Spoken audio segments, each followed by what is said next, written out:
Hey, I'm Jamie East, and today's episode of the Smart 7's brought to you by your Nectar prices at Sainsbury's. These days it's hard to find value for money on your weekly shop, right?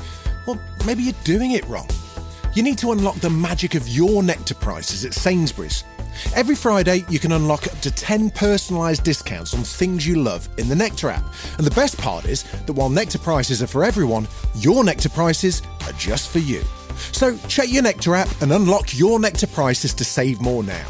Enjoy your own personalised discount on things you love with your Nectar prices at Sainsbury's. That's good food for all of us.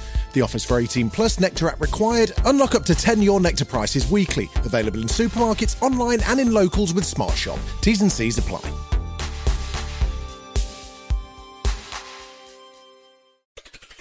On today's Smart 7, Prime Minister Starmer under pressure, Zelensky has a message for Putin and much more. It's Friday the 26th of September, it's Alpaca Day, and happy birthday Serena Williams. The Smart 7. It's news, but not the news.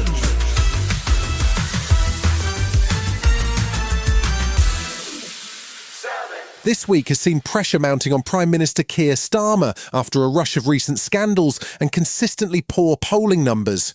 Greater Manchester Mayor Andy Burnham appeared to be set for a run for leadership of the party, but the BBC says the majority of MPs they contacted are not in favour. Starmer told BBC North West that he would not get drawn into commenting on the personal ambitions of the mayor. Environment Secretary Steve Reed was happy to back the boss on Thursday. People have taken potshots at Keir Starmer before. He picked this party up off the floor and he led us through a record-breaking general election victory. Our job now is to talk to the country, not to ourselves, about how we're going to change the things that they care about. Starmer has been attempting a reset with a new digital ID card aimed at cutting down illegal migration and some signs that he may finally move to lift the two-child benefit cap. That's proved to be a sore point with backbenchers, and Labour MP Clive Efford says it needs to be lifted as soon as possible. It's unconscionable to consider that this Labour government would breach the next general election having not brought down child poverty. And one of the major barriers to that is the two-child limit. This week has seen a significant shift in America's attitude towards Russia's war in Ukraine. Thursday saw US Vice President J.D. Vance weigh in on Ukraine's side, warning Vladimir Putin that Donald Trump has become incredibly impatient and that he doesn't feel like Russia is putting enough on the table to end the war. Secretary of State Marco Rubio has also been warning his Russian counterpart that Russia needs to take steps towards peace. Ukrainian President Zelensky is delighted with the turnaround, and he had a warning of his own for Putin on Thursday. First of all, they have to know where their bomb shelters are. If they will not stop the war, they will need it. Russia has pushed back, with Foreign Minister Lavrov denouncing what he called unacceptable schemes by Ukraine's European allies. But EU Commission President Ursula von der Leyen was also talking tough when it comes to European airspace. We have to defend every square centimetre of the territory, and that means if there's an intrusion in the airspace, after warning, after being very clear, of course, the option of shooting down a fighter jet is on the table. Former French President Nicolas Sarkozy was sentenced to jail on Thursday after he was found guilty of criminal conspiracy. He's been sentenced to 5 years imprisonment for his role in what authorities say was a conspiracy centred around tens of millions of euros, which originated in Libya. The funds were from the late Libyan leader Colonel Muammar Gaddafi, and the allegation is that Sarkozy used them to finance his 2007 presidential run. He was acquitted of other charges, including corruption and illegal campaign financing, and he says he will appeal. If they absolutely want me to sleep in prison, I will sleep in prison, but with my head held high. I am innocent. This injustice is a scandal, and I will not apologize for something I did not do.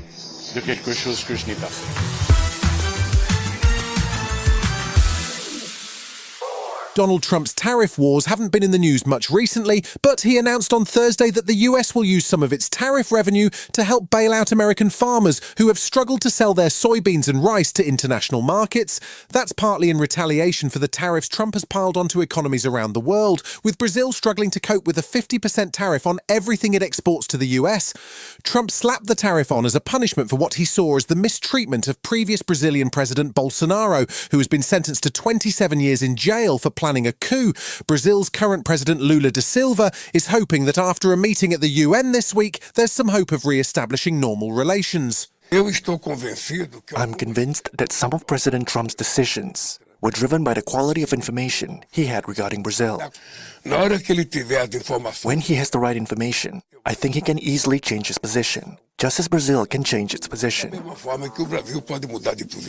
Still to come on today's Smart 7 in association with Metro, Europe gears up for the Ryder Cup and we learn how to do the perfect Irish accent.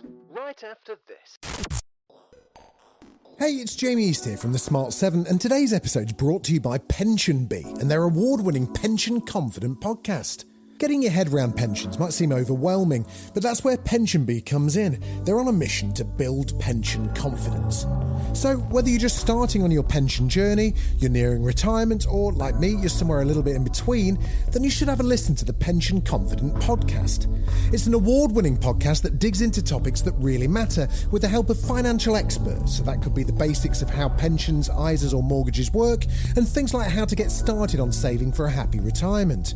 And a bit like the Smart 7 does with the news, they break down complex pensions finance into language that we can all understand. You can listen or download the Pension Confident podcast wherever you get your podcast from, or you can watch the episodes on YouTube. And remember, anything discussed on the podcast shouldn't be regarded as financial or legal advice, and when investing, your capital is at risk. Welcome back.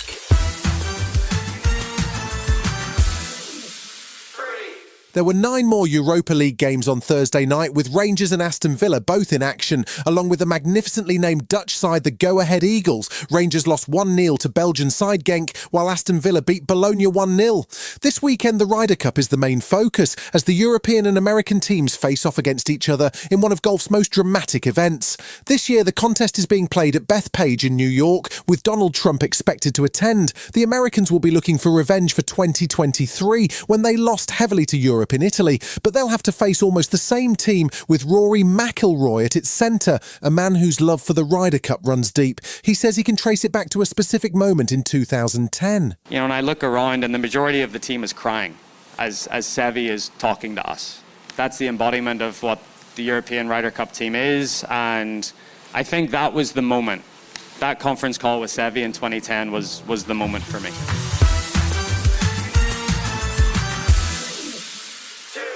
The new drama from the creator of Peaky Blinders, Stephen Knight, has just dropped on Netflix. It's called House of Guinness, and it traces the story of the dynasty behind the pints of black stuff, so you probably shouldn't binge watch it. Louis Partridge is one of the stars. He plays Edward Guinness on the show, and he popped up with Seth Meyers to pour some Guinness correctly and explain how an English actor managed to nail the Irish accent. Yeah, we had a dialect coach, so you have a few in the show. Yeah. You have the real Dublin, which is like sound, about, those kind of sounds.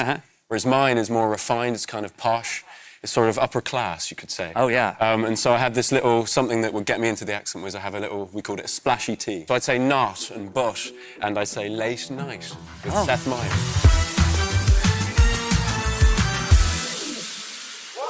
There's an intriguing new psychological thriller on the way from Italian director Luca Guadagnino, who brought us Call Me By Your Name and Zendaya's spicy tennis romance Challengers. This one stars Julia Roberts, alongside the Bears' Ayo Edebiri and Spider-Man's Andrew Garfield. Roberts plays her a college professor who gets caught up in sexual abuse allegations, which force her to dive into her own secret past. It premiered at the Venice Film Festival, and it's due to hit cinemas on October 10th. Everything about this feels like a cliche. She's exploiting this shallow cultural moment.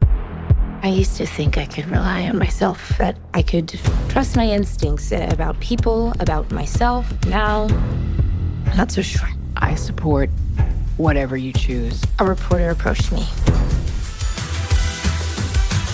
You've been listening to The Smart 7. We'll be back tomorrow at 7 a.m. Hit that follow button and have a great day. Give us 7 minutes, we'll give you the world. For 25 years, Brightview Senior Living Associates have been committed to creating a vibrant culture and delivering exceptional services, making Brightview a great place to work and live. If you're looking for a rewarding opportunity to serve your local community and grow, we want you to join our team. Brightview Senior Living is growing and actively seeking vibrant associates to join our community teams, including directors, healthcare, activities, hospitality, and dining. Apply today at careers.brightviewseniorliving.com. Equal employment opportunities. Text BV Jobs to 97211 to apply.